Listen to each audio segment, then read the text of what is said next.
as minhas orientações são as mesmas que eu já mandei pelo e-mail do AVO, do institucional, e também já postei lá no Encontro 15, tá bom? Se você tiver dúvida de onde encontrar a atividade, aqui eu vou postar para vocês. Ela já foi postada no Encontro 15, lá no último momento, que é o momento pós-aula, tá bom? Momento pós-aula. Na pré-aula vocês têm, como sempre, o conteúdo do livro didático, que eu coloco ali referente a cada tema que a gente trabalha aqui em sala de aula, certo? O conteúdo do livro didático no momento pré-aula. No momento aula, geralmente são os slides que eu elaboro para a gente poder conversar em sala de aula, poder expor os principais tópicos. E na aula 15, no momento pós-aula, então, vale nota, tá bom? Vale nota. O questionário, né, ele será aberto no dia 21, hoje, às 10 horas da noite. Então, fiquem atentos aí, né, nós temos esse horário de abertura. E o horário de encerramento, eu já fiz a questão, é o horário de Cuiabá, tá? Lá no portal, então, vai constar 23 horas, mas é o horário de Brasília, certo? O nosso portal, ele adota o horário de Brasília.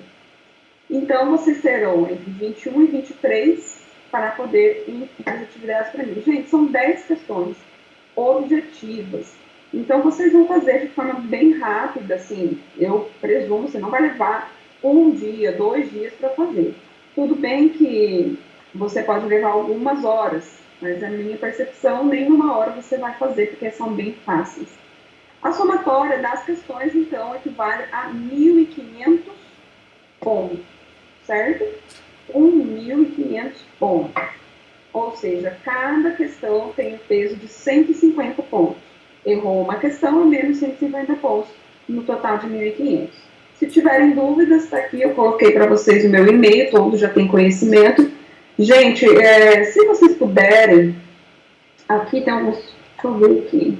Se vocês puderem trocar informações, perguntas comigo diretamente pelo e-mail, eu agradeço. Porque o que acontece? Quando vocês mandam uma mensagem para mim pelo AVA, eu recebo no meu e-mail, mas eu não consigo responder pelo meu e-mail. Aí eu tenho que entrar lá no portal, lá nas minhas mensagens e ver. Só se você lembrar, né, na hora de mandar uma mensagem para o professor, deixa eu facilitar a vida da professora. Brincadeiras à parte, gente. Mas só se vocês puderem mesmo, mas se não for o caso, sem problema nenhum, vocês podem mandar aí mensagens para mim pelo AVA. Então, repetindo, está lá no Encontro 15, no momento pós-aula. A Adriele, ela me procurou, ela se apresentou, né, como a nova líder da sala, e eu já passei as mesmas orientações para ela. Vocês devem ter aí um grupo, né, da turma, do WhatsApp, então, mas as orientações já estão formalizadas também. Se atentem ao prazo de encerramento, tá bom? Se atentem. E outra dica que eu posso falar para vocês é que vocês tenham bons estudos. Vocês vão perceber que as questões, a sua grande maioria, elas foram extraídas de concurso público. Mas, gente, deixa eu dar uma dica para vocês. Em vez de vocês ficarem preocupados em procurar a resposta correta na internet, não preocupem com isso. Preocupem em estudar e fazer a atividade parcial. Isso vai ser muito mais proveitoso para você, principalmente nesse momento aí de reta final da nossa disciplina de teoria geral do processo. Certo, gente? Se vocês tiverem dúvidas, podem me perguntar. Fiquem à vontade, né? Eu estou aqui para ajudá-los e para esclarecer o que for necessário, tá bom?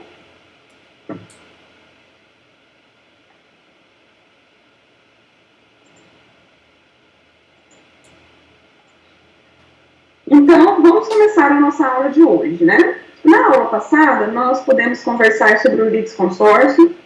Gente, eu preciso terminar a aula passada, né? Agora que eu tô lembrando, eu já ia para o encontro 15. Vou terminar bem rapidinho aqui então, tá? Me desculpem. Salvo engano, nós tivemos apenas uma intervenção fora, né? É isso mesmo, gente? Me ajuda aí. Eu parei na Mixcure. Não falei da Mixcure para vocês, né? Eu ver quem que estava na aula passada. Não, professora, não falou não. Isso. Eu não lembro disso aí, não. Eu falei até a desconsideração da personalidade jurídica, né? Exato. Beleza, então. Então, vamos aqui bem rapidinho, né, só apresentar a última intervenção de terceiros. Essa intervenção aqui é bem tranquila, gente, bem fácil, não tem mistério.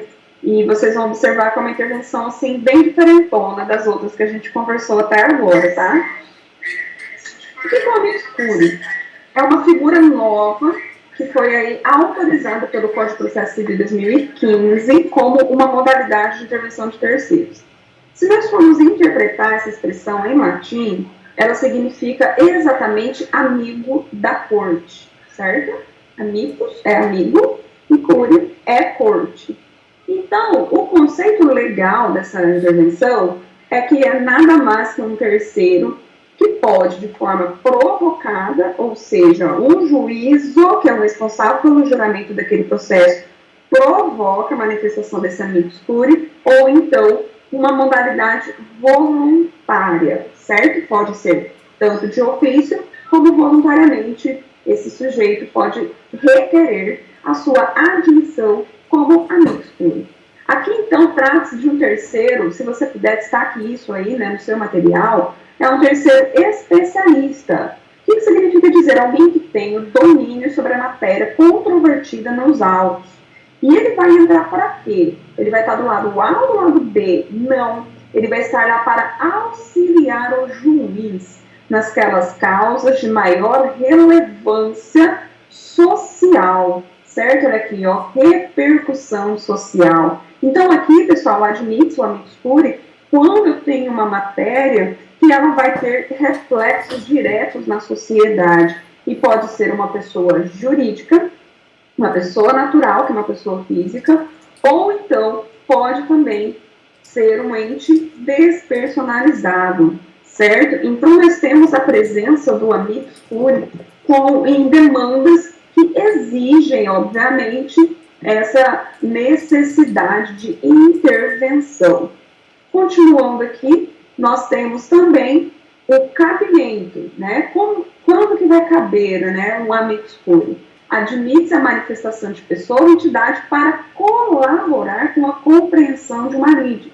E aqui, gente, eu posso falar para vocês sobre diversos casos, até midiáticos, onde teve a intervenção de um amicus curiae para ajudar ali, principalmente os julgadores dos tribunais pátrios, né?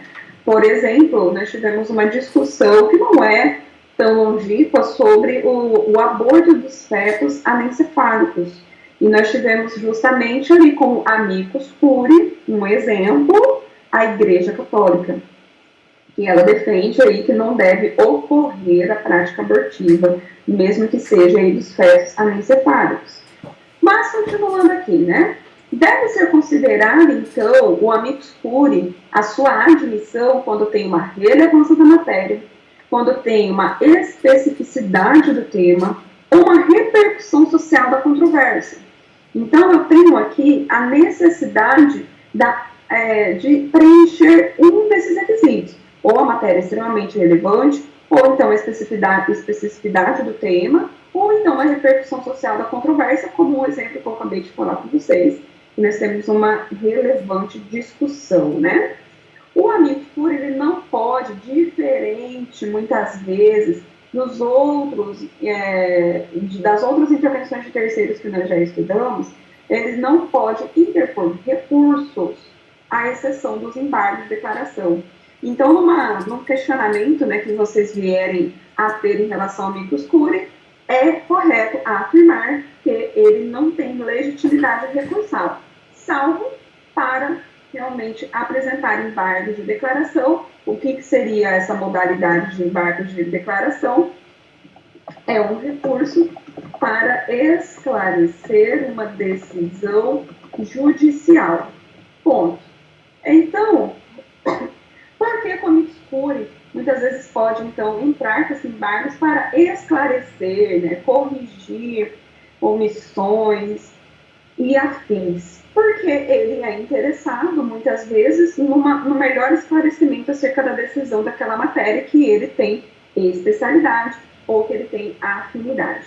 Quando que o amicus curiae, então, pode entrar? Desde que tenha essas relevâncias, né? Desde que tenham esses requisitos, alternativamente, ou pode ter até ambos, todos os requisitos, se for o caso, e ele, então, por mera petição, ele, então, vai ali requerer a sua admissão. Aqui, então, como todos os outros terceiros, né, a intervenção de terceiros, eu coloco para vocês, não sei se vocês observaram, o procedimento, tá? O procedimento. Alguém tem alguma dúvida? Não? Então, qual é o procedimento a ser adotado no caso de uma intervenção procedida por um amicus curiae? Legitimidade, a intervenção pode ser espontânea, provocada, ou a espontânea, leia-se, este ente despersonalizado, essa pessoa jurídica, ou pessoa natural que faz o pedido, excelência, admita-me como amicus curiae. Vou citar um outro exemplo para vocês, antes de nós encerrarmos essa intervenção. Atribuições, o que vai acontecer aqui? Na decisão que admitir a intervenção, o juiz vai delimitar os poderes do amicus curiae, ou seja, o juiz ele vai, então, trazer aqui as delimitações acerca dessa atuação. O amicus curiae vai ter os seus limites, até aqui ele pode manifestar, então, até lá, ele não vai poder se manifestar, né? Nós temos exatamente essa visão. Adiante também, nós temos que a manifestação, quando provocada, né, ou seja, quando o juiz intima, né, o amicus curiae para intervir neste processo, ele vai ter um prazo de 15 dias para se manifestar acerca dos pontos, né, que o juízo determinou. Legitimidade recursal, como eu já antecipei para vocês, ele não pode interpor recursos, porém, na sua exceção, ou seja, a regra, amicus curiae não recorre. Excepcionalmente, ele pode opor embargo de declaração e também recorrer da decisão que julgar um incidente de resolução de demandas repetitivas. Pelo amor de Deus, professora, o que é isso? Calma, eu vou explicar para você. Aqui eu já coloquei a abreviação IRDR, e se você já baixou o meu material, você já observou que eu, inclusive, coloquei aqui uma explicação, um exemplo do que é o IRDR, que é um incidente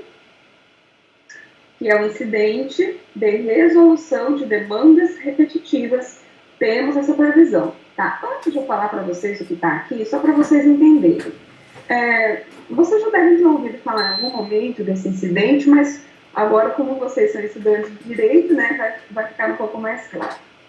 No nosso país, dependendo de determinadas circunstâncias, se acontece, por exemplo, uma situação que gera prejuízo para toda uma sociedade, para toda uma comunidade, vamos falar assim, cada pessoa ela se sente no direito, e isso é um direito constitucional, do livre dispositivo, né, gente, que a gente até falou sobre isso, todo mundo tem o direito, né, de entrar com o processo judicial, isso daí nós já sabemos. Então, nessas circunstâncias, o que acontece? Muitas pessoas entram no Poder Judiciário com suas petições iniciais, com fundamentos jurídicos relevantes, o que muda? Só o autor. Muitas vezes é tudo contra o mesmo réu, mas é aquela, vou usar uma expressão, aquela enxurrada de ações sobre a mesma matéria. Então, para evitar decisões conflitantes, o nosso Código de Processo Civil, ele criou, então, esse incidente. Observem vocês que é um incidente, ele pode acontecer a qualquer momento dentro de vários processos. Então, é cabível a instauração do incidente, né, que é o RDR, de resolução de demandas repetitivas, quando houver simultaneamente. Está aqui a previsão, efetiva repetição de processo que contenham controvérsias sobre o quê? A mesma questão, unicamente de direito. E também, né, nós podemos ter aí, de forma simultânea, o risco de ofensa à isonomia e à segurança jurídica. Então, qual é o grande perigo, gente, dessas repetições de processos que tenham controvérsias sobre a única matéria de direito? É justamente a situação de decisões conflitantes. Então, para conferir segurança jurídica, um juiz não decidiu uma coisa, o outro decidiu outra, porque vocês já devem ter ouvido falar, cada cabeça uma sentença, né? nós temos a possibilidade de instaurar esse incidente de resolução de demandas repetitivas, levando então ao tribunal para que o tribunal fixe um entendimento único acerca desta matéria de direito, que é o nosso direito material. Aqui eu trouxe um exemplo, né, que é o Pleno do Tribunal de Justiça do Pará, que deferiu sobre a relatoria de desembargador Constantino, em sessão realizada na quarta, né, do ano passado, na verdade tem um dia da notícia, essa notícia foi do ano passado, a admissibilidade do IRDR, suscitado pelo juízo da terceira vara de juizado especial civil da comarca de Ananindeua. O que aconteceu nesse caso, gente? Esse incidente ele foi admitido com o objetivo do quê? De se determinar as balizas de inspeção para apuração do consumo de energia não faturado. Ou seja, veio uma enxurrada de ações acerca desta apuração de consumo de energia não faturado e, consequentemente, a validade das cobranças. Vocês sabem que essa é uma prática que é muito usual das nossas concessionárias de energia elétrica, né? Deixa muitas vezes de realizar a leitura no dia, no mês, e aí no outro mês realiza e vem aquela fatura astronômica, né? Então, vem uma enxurrada de ações nessa situação, neste caso concreto. Então, o Pleno determinou a suspensão de todos os processos, ou seja, até que seja decidida a matéria apresentada aí no IRDR. Então, nestes casos de incidente, de resolução, de demandas repetitivas, autoriza-se também a intervenção do amicus curiae. Certo, gente? Antes da gente finalizar, eu estou só procurando aqui, eu esqueci de postar isso para vocês, mas eu vou colocar assim que encerrar. Eu tenho um exemplo aqui excelente de amicus curiae. Se alguém tiver alguma dúvida, a gente pode questionar, tá? Sem problema nenhum. Achei. Eu acho bem legal essas notícias. Eu não sei se eu já divulguei para vocês, mas nós temos um site muito bom na área jurídica, que é o Migalhas, tá? Inclusive é o site de onde eu extraí essa notícia sobre o amicus curiae. E aqui o que acontece, gente? Olha que legal. Fala todos os conceitos, as regras, cabimento formal. Vou postar para vocês, tá? Não teremos tempo hábil para ler de forma pormenorizada, mas aqui nós temos todos os pressupostos para a sua admissibilidade, certo? Bem interessante aí essas pontuações.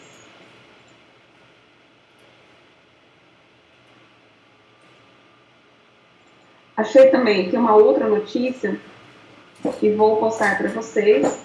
Nós não teremos aí tempo hábil também para ouvir. É até uma notícia bem interessante, 1 minutinho e meio, mas nós não vamos conseguir assistir. Mas eu vou mostrar para vocês. Olha que... Não é isso. Calma, gente. Estou aqui administrando. Peraí. É isso aqui que eu quero compartilhar com vocês. Está aqui, o STF, né, o Supremo Tribunal Federal, julgará as ações legais para a esterilização voluntária. Na verdade, o meu objetivo não é apresentar a matéria, né, que está em discussão aqui no STF, mas sim, olha só que interessante, quem foi admitido pelo STF como amicus curiae?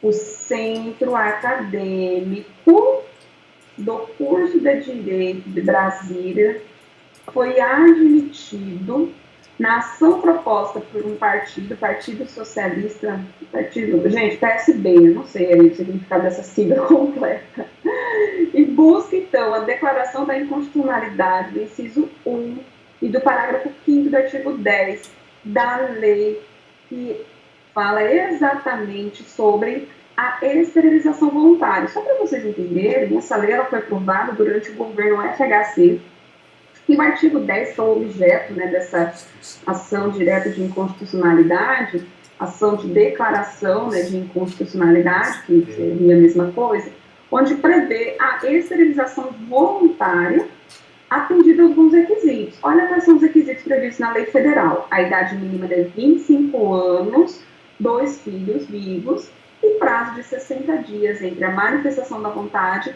e o ato cirúrgico e, olha, o que mais? O consentimento do cônjuge. Então, com base neste artigo, né, surgiu essa ação que está discutindo exatamente a constitucionalidade por meio aí dessa ADI 5911, certo?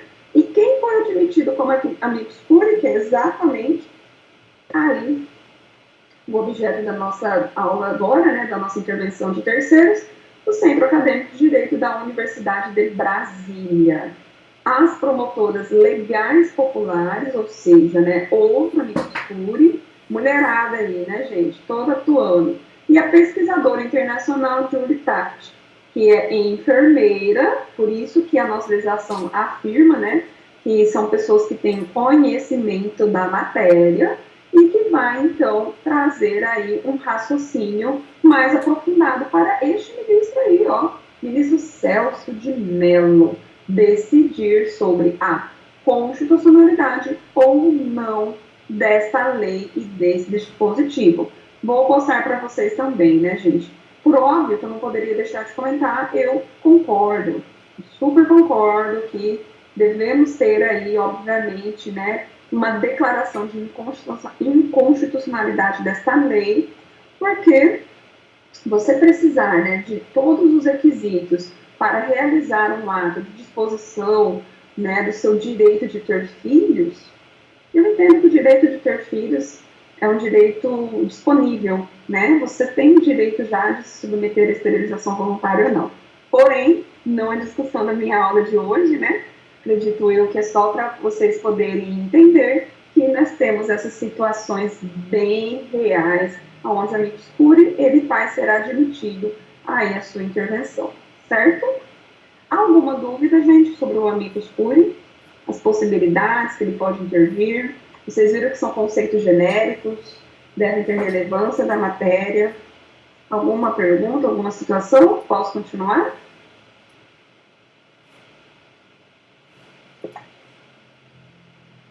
Aqui, então, né, tem a situação problema. Diga. Professora, nesse caso, por exemplo, se ele entrar no embargo de declaração para recolher decisão de incidente de resolução, aí todos os outros processos ele também esse julgamento vai cair por terra, não vai ter valor? Eu não entendi a sua parte final da pergunta. Acho que tem uma pessoinha aí que está falando junto com você. Se você puder perguntar de novo, só a partinha final, que eu não entendi que você falou, dos embargos. Não, eu entendo. Eu sei que é uma missão, né? A gente estudar em casa. Mas se puder só falar a parte final da pergunta, que eu já te esclareço. O final é assim, o incidente de resolução ele é para vários processos sobre o mesmo assunto, certo? Ele vai entrar para recorrer dessa decisão para todos os processos ou é só para um? É isso que eu não entendi. E esse incidente de resolução de demandas repetitivas, ele cai por terra, ele não vai ser mais válido caso seja validado o recurso desse amicus curiae? Não sei se a senhora conseguiu entender. Entendi. Eu vou tentar esclarecer. O que acontece? O incidente de resolução de demandas repetitivas, como o nome já sugere, é um incidente que vai além dos processos que estão em andamento. Por exemplo, vamos imaginar, eu vou mudar de exemplo. Aconteceu ano passado aqui no Tribunal de Justiça. Vocês já devem ter ouvido falar da juiz especializado em fazenda pública. Na situação, inclusive, que aconteceu com um dos meus processos. O juiz especializado de fazenda pública, ele tem que analisar todo e qualquer processo aonde figure no polo ativo ou passivo o estado de Mato Grosso ou então a prefeitura de Cuiabá. Isso aqui, comarca de Cuiabá. Tudo bem? E aí, nessas circunstâncias, o que começou a acontecer? Nós temos um juizado especial da fazenda pública, tá?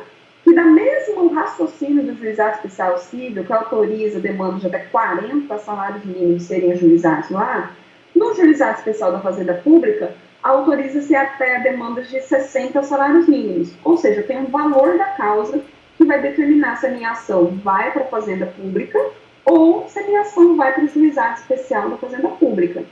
O que começou a acontecer entre esses dois juízes? Começou a acontecer muito conflito. Ações que não tinham, que tinham valor abaixo de 60 salários mínimos, estavam sendo distribuídos lá para o juiz da fazenda pública, certo? O juízo da fazenda pública. E aí esse juiz da fazenda pública começou a observar e falou, não, mas isso aqui é valor da causa pequeno, podia ter ido para o juizado. Só que aí encontrava, muitas vezes, nas partes, o que? Uma matéria que era muito complexa. Falou, não, o processo tem que ficar aqui no juiz da fazenda pública, e não no juizado da fazenda pública. E aí, com base nesse conflito, qual é o juiz competente? É o juiz da fazenda pública ou o juizado, com base no valor da causa? Instaurou-se, então, um incidente de resolução de demandas repetitivas. Quem que instaurou, professora? Não foram as partes. Quem instaurou foi o juiz da fazenda pública e a juíza, tá? Aqui, como eu sei o caso de cabeça, a juíza do juizado especializado de fazenda pública. Então, esses dois juízes bateram lá na porta do tribunal, instauraram o incidente e falaram o seguinte para o tribunal: julgadores, esclareçam. A demanda, por exemplo, que fala sobre correção do salário, vai para onde? Vai para a fazenda pública, o juiz da fazenda pública, ou vai para o juizado? Os julgadores, esclareça. Manda que mesmo assim pede prova pericial contábil, que é um processo um pouco mais complexo, vai ficar no juiz da fazenda pública ou vai para o juizado? Então, com base nessa discussão, esses juízos que suscitaram o incidente de resolução de demandas repetitivas, porque estava se repetindo muito a situação, cada juiz falava uma coisa, eram demandas iguais, muito semelhantes, para que então, no final, o tribunal resolvesse e batesse o martelo. Falou o seguinte: independentemente de ter pedido de prova pericial no processo ou não, olha o valor da causa. Se é uma causa com valor abaixo de 60 salários mínimos, vai para onde? Juizado, doa quem doer. Se é uma causa acima de 60 salários mínimos, vai para o juízo da fazenda pública. Então, no caso dessa notícia, só para a gente poder concluir o IRDR, muito embora não seja o objeto mesmo da minha disciplina, olha quem que arguiu o IRDR, quem suscitou, quem começou com o IRDR? O juiz da terceira vara do Juizado Especial Civil da comarca de Ananindeua. Ou seja, é o próprio juiz que é o responsável por aquele juízo que suscitou, então, este conflito. E aí, neste caso de IRDR, o que o amicus curiae pode fazer? Ele pode, então, exatamente embargar para que ocorra a possibilidade de esclarecimento da decisão. Apenas e tão somente isso. Tá bom? Espero que eu consiga ter te explicado. Se você for com alguma dúvida, pode me perguntar mais uma vez. Entendi. Obrigada. De nada, disponha. Então, nós temos aqui que ele pode interpor embargos, se não é um caso de RDR, ou então ele pode recorrer da decisão que julgar esse incidente, até porque nós temos aí outras partes envolvidas.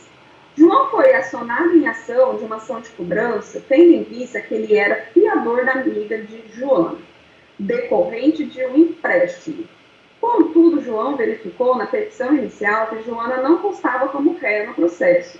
Ou seja, né, gente, são aquelas obrigações, né, que a gente sabe que tem aí solidariedade. A partir de tal situação, pergunta-se qual providência João poderá tomar para incluir a responsável principal pelo débito. Pergunto a vocês. Ela vai, né, o João, ele pode requerer o quê? Assistência? Assistência simples ou litisconsorcial? Não, não cabe. Denunciação à lide? Também não. Não é caso de denunciação à lide. Chamamento ao processo? Sim. Aqui, gente, incidente cabível, no caso, o que João vai poder fazer é justamente aqui realizar o quê? O modo de intervenção de terceiros provocada, ele vai provocar essa intervenção de terceiros e vai, então, chamar a Joana, que é justamente a devedora principal dessa obrigação, por meio do chamamento ao processo. Modo de intervenção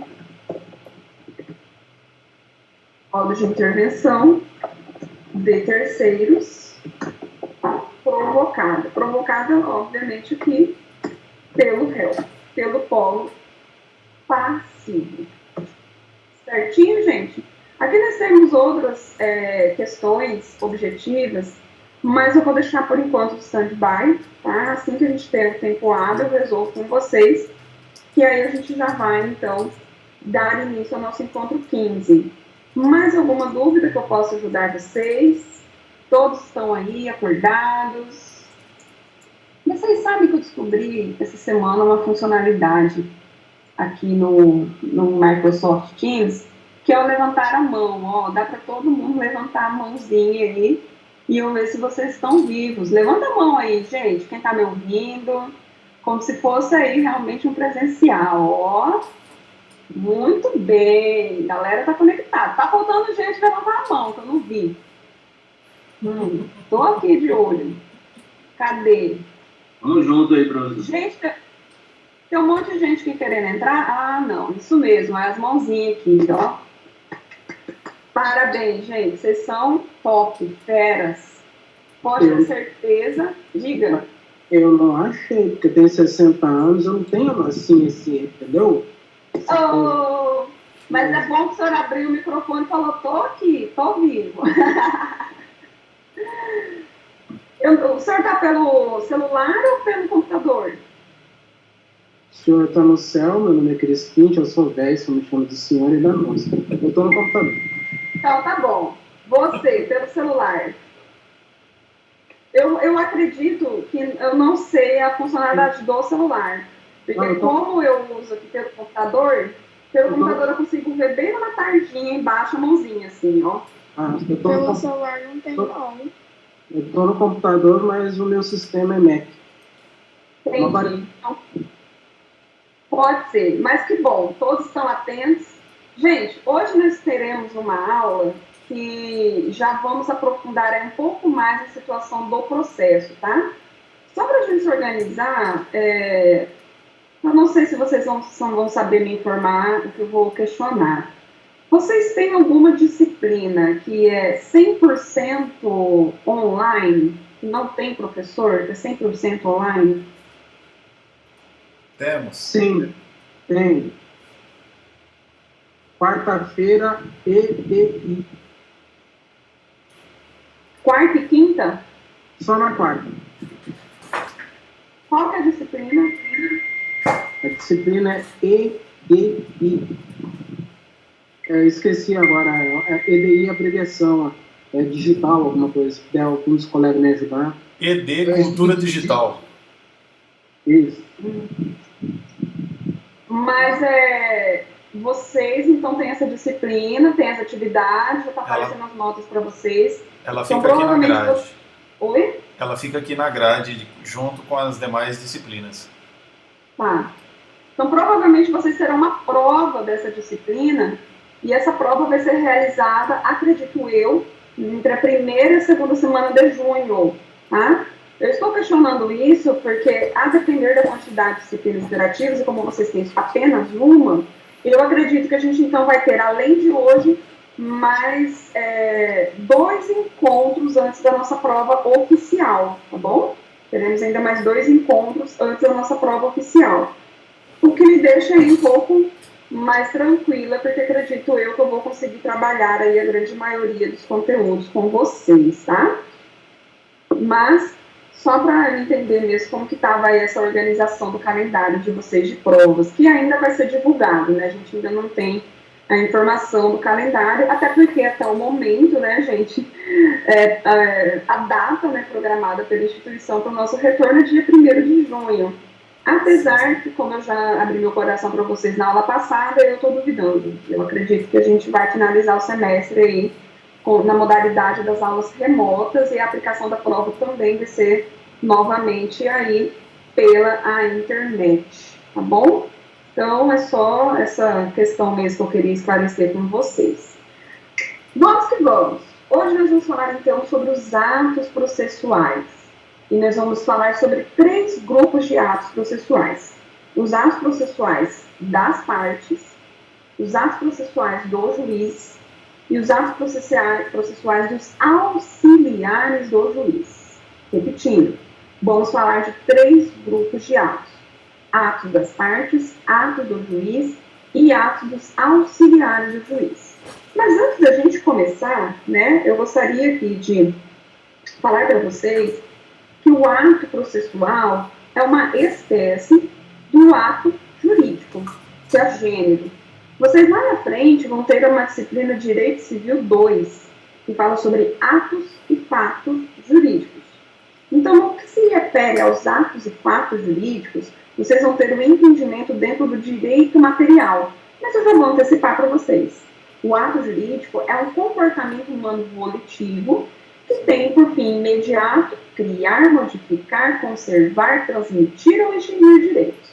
Ou seja, tem 4 efeitos, ou melhor dizendo, 5 efeitos que podem ser compreendidos por meio do conceito do ato jurídico.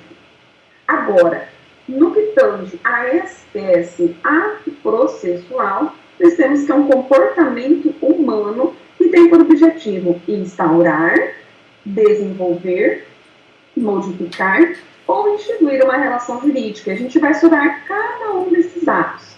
O ato que instaura, o ato que desenvolve, o ato que modifica e o ato que extingue uma relação jurídica. Tudo bem, gente? Como a gente já vem desenhando desde os nossos primeiros encontros, o processo judicial ele é formado por atos. Prática de atos.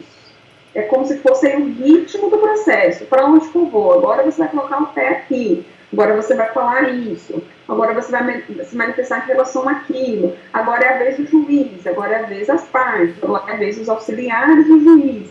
Então, cada um dos sujeitos do processo, eles têm os seus atos, que podem ser atos de instaurar, desenvolver, modificar ou extinguir uma relação jurídica processual. E aqui eu trago para vocês 2 doutrinadores, tá? Vamos ler apenas o Eupídio Donizete, onde ele afirma que o ato processual é toda ação humana que produz efeito jurídico, ou seja, efeito jurídico, em relação ao processo. E aqui, né, nós temos exatamente o fluxograma, que também está presente lá no nosso livro didático, acerca aí da tríade de atos que nós vamos estudar de forma didática nesse momento. Nós vamos falar dos atos das partes, dos pronunciamentos do juiz, e olha quantos pronunciamentos o juiz tem, né, gente? Sentença, decisão interlocutória, despachos, acórdãos. Nós vamos hoje estudar a diferença entre sentença e acórdão, e a inquirição de testemunhas, depoimento de partes e inspeção judicial, que nada mais é aí do que os atos orais do juiz, que são também reduzidos a termo. Quando eu falo reduzido a termo, gente, significa dizer que foi colocado no papel, tá? Só para vocês entenderem. Reduzir a termo foi lá e constou aí no papel justamente esse ato praticado de forma oral, né? E aqui nós temos também os atos do escrivão e chefe de secretaria, que é moleza, né? Que a gente não tem muitas dúvidas, não. Vamos começar, então, pelos atos das partes. A primeira classificação de atos processuais. O artigo 200 do Código de Processo Civil, ele traz que os atos das partes consistentes em declarações unilaterais ou bilaterais de vontade produzem imediatamente a constituição, a modificação ou a extinção dos direitos processuais. Então, gente, as partes elas devem pensar muito bem antes de praticar os seus atos judiciais, porque uma vez praticado você não pode voltar atrás, né? E os efeitos por ele produzidos não podem ser modificados, né? Então, hoje nós vamos estudar, por exemplo, uma situação sobre os prazos processuais. Eu já venho falando com vocês também um pouco sobre isso, né? Todo o ato processual, ele tem o seu prazo para ser praticado. Pode ser um prazo previsto na lei ou um prazo realmente determinado pelo juiz de direito. Então, nessas circunstâncias, as partes, quando elas praticam aquele ato, imediatamente já produz efeito. Então, não depende muitas vezes nem de uma chancela do juiz. Já produz efeito, constituindo, ou seja, constituindo uma situação ou modificando uma situação pré-existente ou então extinguindo os direitos processuais. Nós temos aqui uma previsão do parágrafo único que fala sobre a desistência da ação, ou seja, a desistência da ação ela só produz efeitos após a homologação do juiz. O que é a desistência mesmo, gente? É quando o autor ele não mais deseja prosseguir com a ação, tá? Então, neste caso, quando ele não quer mais prosseguir com a demanda, só vai produzir efeitos quando o juiz homologa. Então, gente, é correto afirmar que a parte que pede a desistência do processo pode desistir. Faz uma petição, protocolo e juízo querendo desistir do processo. Aí passou 10 minutos, ela falou, não quero desistir. Não, excelência, não quero mais desistir. Produziu o efeito ato? Não, porque conforme o parágrafo único, artigo 200, esse ato ele precisa ser homologado pelo juiz, tá? E se já tiver ocorrido citação da parte contrária, esse ato só será válido se tiver a chancela, a autorização da parte contrária, da parte ré, tá? Para a desistência dessa demanda. Então, gente, as partes. Quem são as partes mesmo? O autor, que é aquele que interpõe a ação, o réu, que é contra quem, né, eu vou ajuizar aquela demanda, terceiros intervenientes, que a gente acabou de estudar, o assistente, denunciado, a lide, nós temos também o chamado, no caso, chamamento ao processo, e por aí vai, ou o Ministério Público, que também pode agir aqui como fiscal da ordem jurídica ou parte, podem praticar atos que consistem em declarações unilaterais. Como que é essa declaração unilateral? São as declarações apenas de uma dessas partes. Como exemplo, nós temos a petição inicial, uma declaração unilateral de quem, gente? Autor. Temos a contestação, que é a declaração unilateral de quem? Do réu. E nós temos a réplica, que é a declaração unilateral de quem? Do autor. E nós temos também, tá aqui, o requerimento de prova, que ambos podem praticar, mas cada um vai praticar isoladamente, tá? Cada um vai apresentar o seu requerimento de provas, autor, réu, se for o caso até o Ministério Público. Ou os atos bilaterais. Quais são os atos bilaterais aqui que nós temos como exemplo, por excelência? São exatamente aí as transações. O que é transações? São os acordos realizados, né? A desistência, a renúncia de direito, os acordos, e enfim. E os negócios jurídicos processuais, nós vamos estudar hoje, mas é possível que as partes, elas entram num acordo para, por exemplo, suspender o andamento do processo. Elas podem entrar em acordo para também definir uma data específica para a prática de um ato. A gente vai estudar principalmente quando a gente fala sobre calendário processual, certo?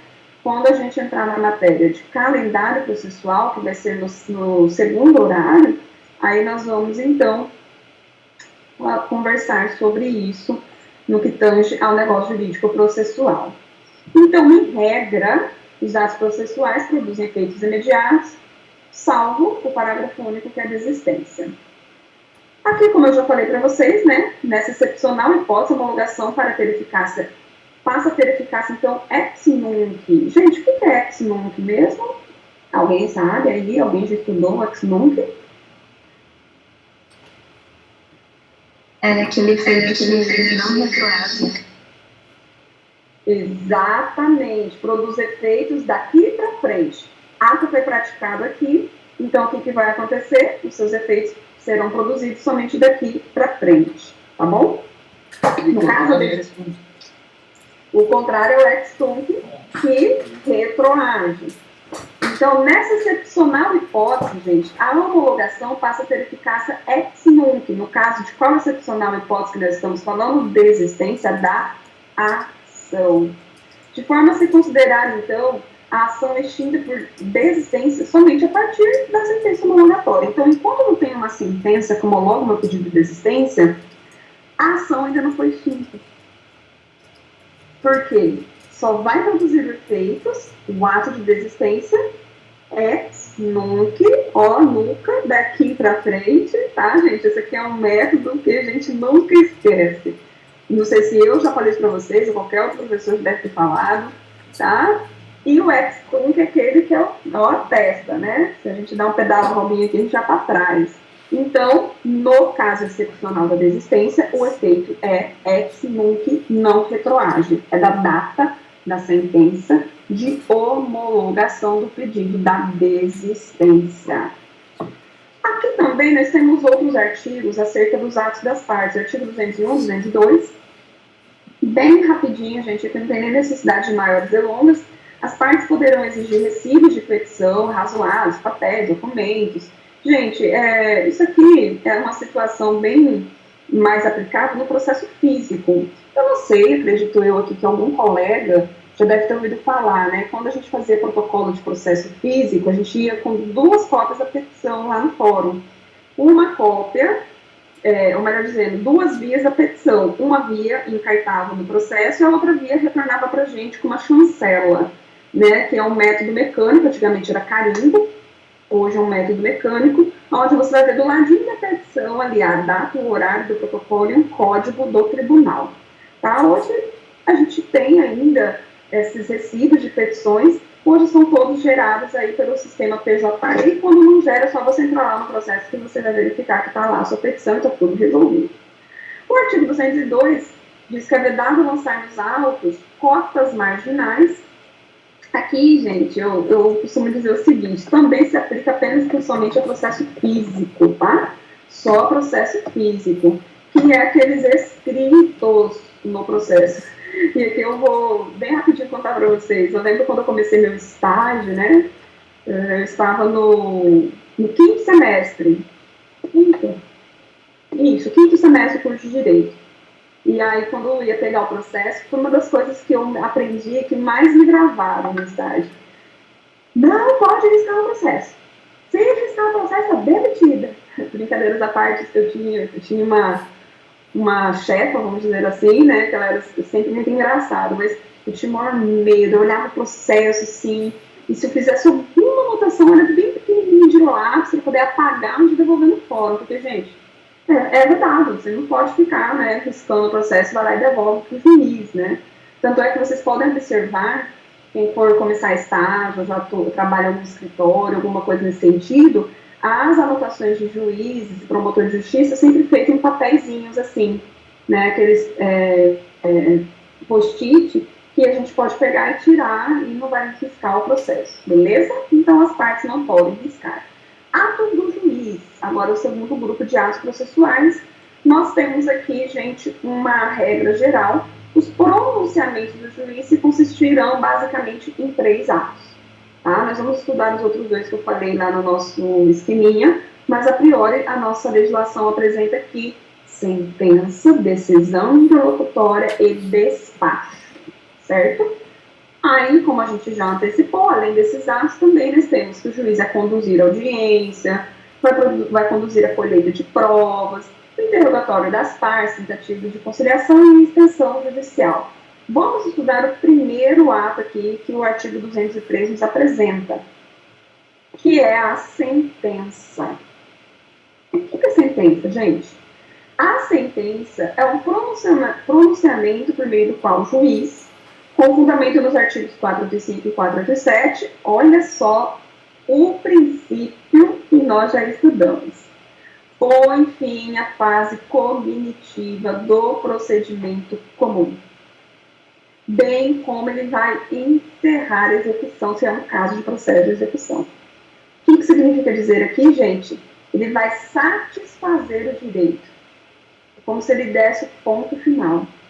A sentença ela já nasce com essa aptidão de imutabilidade, que a gente também já estudou nos princípios. O que é essa aptidão? Que é uma sentença que vai ser definitiva, que já vai resolver, salvo se nós quisermos aí exercer o duplo grau de jurisdição, que é o recurso da sentença. Mas aqui nós temos uma previsão que o juiz de primeiro grau, da primeira instância, ao proferir uma sentença, acabou. Ele não vai mais voltar para a parte cognitiva. O que significa parte cognitiva? Só você lembrar do nome da nossa disciplina: Teoria Geral do Processo e Conhecimento. Quando o juiz acaba, então, a fase de conhecimento, que é justamente o que? Ele conhecer o processo, de produzir provas, e ao final ele vai se convencer para um dos lados, lá do autor ou do réu. Então, quando ele está satisfeito, o que significa dizer isso? Olha, estou olhando aqui o processo e não há mais o que produzir. Já tem a petição inicial, contestação, réplica. Eu já fiz audiência de instrução, já ouvi todas as testemunhas, não tem mais nenhum tipo de prova para produzir. Então, agora, eu vou decidir e vou dar um ponto final. Vou aqui, então, satisfazer. Vou pôr fim à fase cognitiva do procedimento comum. Então, gente, quando temos essa sentença, conforme a previsão dos 485, não resolve o mérito, ou 487, resolve o mérito, que na próxima aula eu vou estudar com vocês, tá bom, gente? A diferença da sentença com resolução do mérito e sem resolução do mérito. Mas, a princípio, vamos nos ater ao conceito da sentença nessa noite, tá bom? Senão a gente vai acabar confundindo aqui a nossa cabeça. Nós temos, então, que o juiz ele vira para as partes e fala o seguinte: o que eu tinha que fazer até aqui eu fiz, se agradou A ou B a sentença, para mim tanto faz, princípio da imparcialidade, então agora, ponto final.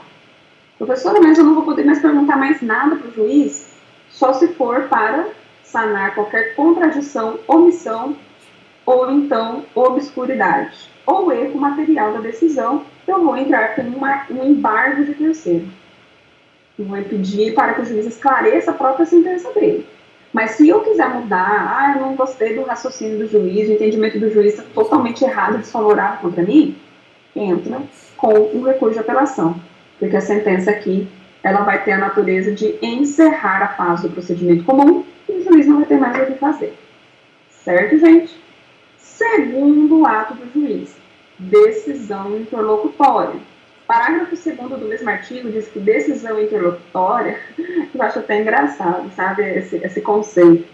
A decisão interlocutória é todo pronunciamento judicial de natureza decisória que não se enquadra no parágrafo 1º. Pronto. Aí, fácil, gente. Vamos voltar lá no parágrafo 1º. Qual é a previsão? Sentença. Foi encerramento à fase cognitiva. Então, vamos imaginar que eu tenho uma decisão aqui dentro do processo que não encerrou a fase cognitiva, não encerrou a fase de conhecimento. O que vai acontecer, então? É uma decisão interlocutória. Eu tenho, então, aqui um conceito residual supletivo. O que significa dizer? Todo procedimento com carta decisória que não é sentença será uma decisão interlocutória, podendo ter conteúdo incidental, ou seja, está decidindo alguma situação incidental do processo, ou de mérito. Porém, é um julgamento antecipado parcial. O que significa dizer isso? Não é sentença definitiva. Está decidindo só algumas coisas. Aqui eu vou dar um exemplo para vocês, tá? De decisão interlocutória. Imaginem aqui uma seguinte situação. As partes, o autor entrou realizando 4 pedidos na sua petição inicial. Desses 4 pedidos, na audiência de conciliação, fizeram acordo em 2, sobrando 2, certo? Aí foi para a contestação, teve a réplica, que a gente chama aqui também de impugnação à contestação. Esse processo, então, foi concluído para o juiz, porque as partes, lembram, 2 pedidos fez acordo, os outros 2, não. Pergunta a vocês, o juiz já pode homologar esse acordo? Pode. Vai ser uma decisão interlocutória, julgamento antecipado parcial do mérito. Ele já vai homologar o acordo realizado em relação a esses 2 pedidos, e os outros 2, então, ele vai determinar a produção de provas. Vai designar que as partes requeiram as provas que queiram produzir, prova testemunhal, prova pericial, e vai, então, marcar uma audiência de instrução para a realização dessas produções de provas. Então, este é um exemplo aí de decisão interlocutória. E, por fim, conforme a leitura do artigo 203, nós temos também os despachos. Despacho, gente, são todos os posicionamentos do juiz que não se enquadram em sentença e decisão interlocutória, e eles são praticados com o objetivo de impulsionar o processo. Vou dar um exemplo para vocês. Toda vez que o processo vai concluso para o gabinete, o que significa concluso? Como se estivesse na mesa do juiz, tá? É essa expressão. O processo ele fica transitando dentro da vara. Ora ele está concluso na mesa do juiz, ou ora ele está lá na secretaria da vara, que como se fosse, pensa no processo físico, como se o processo estivesse lá nos escaninhos, aguardando qualquer providência do gestor e dos seus auxiliares, dos servidores públicos. Ou seja, não está com o juiz, não está concluso. Agora, imagine vocês que vai lá um servidor, pega o processo e manda concluso para o juiz. O juiz olha e fala, nossa, mas aqui não tem nada para me decidir. Eu já dei uma decisão interlocutória, estou aguardando, inclusive, as partes manifestarem. Então, ele vai lá e dá um despacho. Devolva-se o processo para a secretaria para realizar as providências determinadas na decisão anterior. Ponto. Por que o juiz tem que fazer isso? Porque não pode sair processo do gabinete sem qualquer decisão, despacho. Então, despacho para dar esse impulsionamento. É como se o juiz falasse, não tem controle decisório, mas como eu sou o juiz e eu comando esse processo aqui, eu preciso impulsionar ele. Esse processo precisa andar, nem que seja com esses despachos meramente aí de natureza administrativa, esse processo poder ter o seu trâmite. Tanto gente, que do despacho não cabe recurso. Não tem como você interpor recurso de despacho. Só cabe recurso de decisão interlocutória e sentença. O recurso cabível da decisão interlocutória é decisão de agravo de instrumento. E o recurso cabível de apelação é exatamente... O recurso cabível da sentença, eu já respondi, né? É a apelação. Vou voltar aqui para vocês poderem, anotar. Cabível da sentença, recurso de ação no prazo de dias. Ou seja, que o processo é como se ele tivesse exaurido no primeiro grau. Então, agora eu vou mandar toda a matéria, vou mandar todo o processo integralmente lá para o Tribunal de Justiça, que é o segundo grau, para ele modificar a sentença que eu não gostei. Agora, a decisão interlocutória não encerra o mérito, não encerra o processo, mas tem matéria que decidiu aí. Qual é o recurso cabível? Agravo de instrumento. Só para vocês entenderem, gente, por que a gente tem o nome de agravo de instrumento? Tá? É também no prazo de 15 dias. Significa que a parte deve juntar documentos obrigatórios para os fins de instrumentalizar o recurso. É como se fosse assim. Como o processo não acabou, ele continua aqui com o juiz de primeiro grau, tá? O juiz de direito aqui de primeiro grau. Só que teve uma decisão aqui no primeiro grau que eu não gostei. Uma decisão interlocutória que foi desfavorável a mim. E se eu for aguardar da sentença, eu vou chegar no final da sentença com alto prejuízo. O que acontece então? Eu posso recorrer, porque tem cunho decisório, mas não é definitivo. E eu vou recorrer por meio desse recurso, agravo do instrumento. O processo aqui do primeiro grau, só para vocês entenderem, vai continuar. Então, o que a parte tem que fazer? Ela tem que colher documentos aqui, que são previstos na lei, documentos obrigatórios, e vai juntar no recurso lá para o Tribunal de Justiça. E aí o Tribunal de Justiça, com base naqueles documentos, ele vai decidir, seja pela modificação dessa decisão interlocutória ou pela manutenção dessa decisão interlocutória. Repita-se, decisão interlocutória, se eu entrar com recurso, o processo aqui, então, ele continua, certo? Ele vai ter a sua continuidade.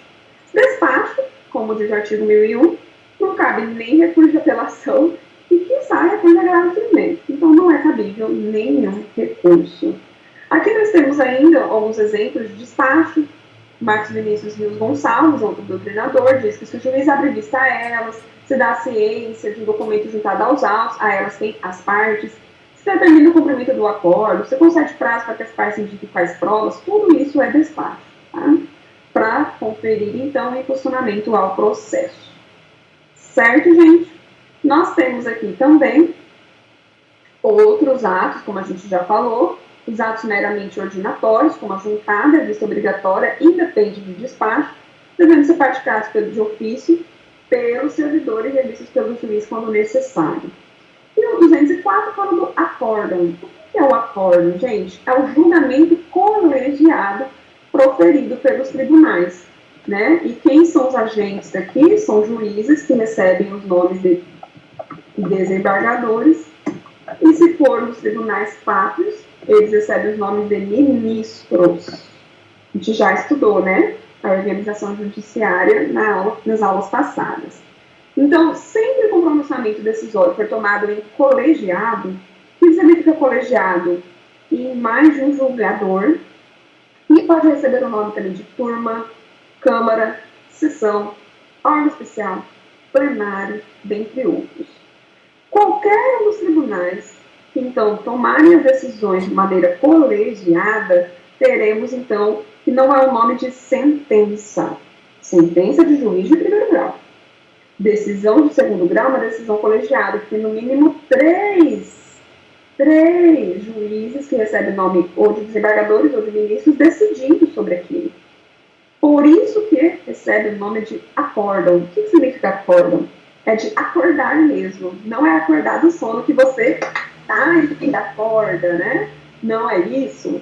Acordar significa que esses julgadores vão deliberar sobre aquela matéria, vão discutir aquela matéria, e no final eles vão todos concordar. 2 concordam, 1 discorda, mesmo assim por maioria ganha. Se 2 discordam e 1 não concorda, por maioria, né, vai ser julgado conforme a vontade desses 2. Ou então, se nenhum dos 3 concorda, vai ter também um acórdão onde vai decidir pelo julgamento, pelo desprovimento desse recurso. Tá bom, gente?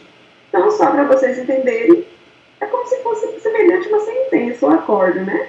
Só que o acórdão, nós temos aí que é colegiado, é mais de um decidindo a vida, né, dessa pessoa que entrou com o recurso. Por fim, só um minutinho, gente.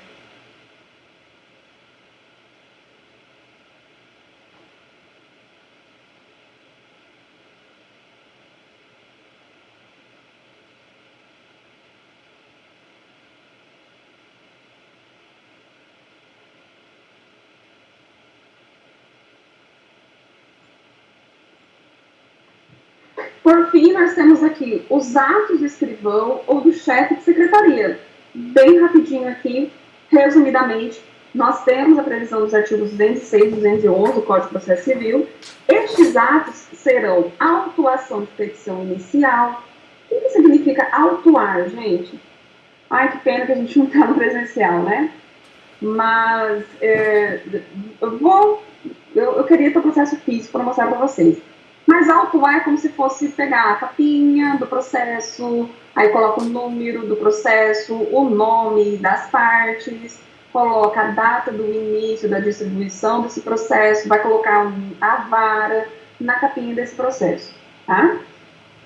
Vou ver se no segundo horário eu consigo. Eu tenho aqui uma capinha de processo do STJ. O STJ faz capa de processo, mas hoje é tudo eletrônico, tudo virtual. Quem faz isso? O escrivão, ou chefe de secretaria. Numeração em pública das folhas dos autos, isso aqui, gente, é bem mais perceptível nos processos físicos, tá? Agora, não existe mais tanta situação de numeração de processo realizada pelo escrivão, porque é tudo eletrônico, então automaticamente ele já é numerado, já tem aí esses IDs que a gente chama, né? Termos de juntada, vista, certidões em geral. Às vezes uma parte pega e perde o prazo. Quem que vai certificar o decurso do prazo, a perda daquele prazo? O escrivão, o chefe de secretaria. E ele que vai mandar concluir esse processo para o juiz, tá bom? Então, aqui nós temos a classificação resumida dos atos, né, gente, que a gente acabou de conversar, vocês vão perceber que nesta aula eu coloco bastante tabelinha, que eu acho que é uma forma um pouco mais prática para a gente poder entender, e tá, então, resumindo, tá? O conceito com as suas classificações, atos das partes, atos do juiz, atos do escrivão. Se você quiser, pode acrescentar aí os acórdons, tá? E os atos de instrução do processo, que a gente também falou, né, que são atos que são realizados de forma oral, mas que são reduzidos a termos juntados nos processos. Dúvidas até aqui, people? Tudo certo? Tranquilo? Ô, professora, nem sei se é o caso, né, mas aproveitando que você estava falando de acórdão, qual que é a validade de acórdãos de tribunais de contas, essas coisas, no mundo jurídico? Olha só, o Tribunal de Contas, só para a gente trazer aqui um certo esclarecimento, ele é um tribunal vinculado ao poder legislativo, tá? No que tange ao poder judiciário, ele pode servir como uma fundamentação para as decisões, mas não apenas e tão somente o que delibera o Tribunal de Contas, certo? Porque aqui nós temos essa possibilidade de alguns julgadores, principalmente nos tribunais, se valerem de algumas decisões do Tribunal de Contas, mas apenas e somente como elemento de fundamentação das suas decisões. Então, o que decide no Tribunal de Contas é apenas tão somente em relação àquela situação administrativa sobre a gestão deles, tá? Então, está fora do âmbito do Poder Judiciário, não é executável no Poder Judiciário. Se eu conseguir te explicar bem, é mais ou menos isso. Então, no caso, uma pessoa pode não seguir um determinado acórdão no Tribunal de Contas, uma vez se a matéria não for prevista em lei. Se ela não for prevista em lei, o que ele deve fazer é uma sugestão, entrar com processo judicial. Entendi. Entendeu? Assim, existe muita discussão disso. Eu só não vi seu nome. Como que é seu nome Claro. mesmo? Claro. Existe muita discussão nesse sentido, sobre a interferência, a judicialização do Tribunal de Contas, e eu te convido, né, a ler artigos nesse sentido, até porque realmente é uma discussão bem pertinente. Se não me engano, vocês têm um professor, que é o Yuri, que trabalha junto ao Tribunal de Contas. Ele também sabe lidar muito bem com essas situações, mas é uma discussão bem relevante, porque muitos afirmam exatamente esse questionamento seu. Tá, mas ela não é tribunal, não é poder judiciário. Mas recebe esse tribunal, porque ele vai julgar as contas dos entes públicos. Todo aquele que recebe dinheiro público tem as suas contas julgadas pelo Tribunal de Contas. Então, se ele receber, por exemplo, qualquer penalidade ou punição, é porque eles estão aplicando a lei, geralmente, dos orçamentos da União, dos estados e municípios. No caso, estado e município, todos serão pelo Tribunal de Contas do Estado, né? E da União, nós temos o TCU próprio, que é o Tribunal de Contas da União. Então, assim, tem uma força vinculante, mas, se tiver contrária a qualquer dispositivo constitucional ou infraconstitucional, é cabível a sua discussão perante o Poder Judiciário, em decorrência do princípio da inafastabilidade do Poder Judiciário. Tá, ok. Beleza? Eu acho que alguém tinha também aberto o microfone para perguntas, acho que é a Adriele. Você vai perguntar alguma coisa, Adriele? Não, eu queria, assim, para ficar mais claro, sobre decisão interlocutória, que não ficou muito claro, assim, o que seria uma decisão interlocutória, sabe? Não consegui visualizar isso. A decisão interlocutória é aquela decisão que vai ter um cunho de decidir o destino do processo sem dar a definitividade para o processo, que apenas a sentença que vai conferir definitividade. Vou dar um outro exemplo de decisão interlocutória para ficar mais claro, até porque o nosso Código de Processo Civil, ele trabalha com o conceito residual, né, que é exatamente o que não é sentença, decisão interlocutória, desde que tenha cunho decisório. Mas vamos lá. Um exemplo clássico, uma liminar. Uma liminar é uma decisão urgente que não resolve o processo, porque o processo está no início, e a gente vai falar sobre liminar na próxima aula, que são as tutelas de urgência, tá, gente? Então, e eu vou lá e eu peço, por exemplo, uma pensão alimentícia. Só que eu consigo esperar a decisão da pensão alimentícia lá na sentença? Não, até lá eu já passei fome, já até morri de fome. Então, o juiz vem e dá uma decisão interlocutória que tem essa tutela de urgência, essa necessidade de urgência, e vai lá e já decide um valor de alimentos para mim. Só que não é sentença, porque não encerrou o processo aqui no primeiro grau. Agora eu entendi. Beleza? É isso mesmo. Por nada. É lógico, gente, ó, e a Adriele, ela tá certa na sua dúvida. Essa é uma dúvida também que gera muita discussão na prática, tá? Acreditem vocês. E a gente precisa ter a noção do que é cada um, justamente para poder definir o recurso, que recurso que eu vou entrar. Então, a gente vai acabar ajuizando o recurso errado aí, né?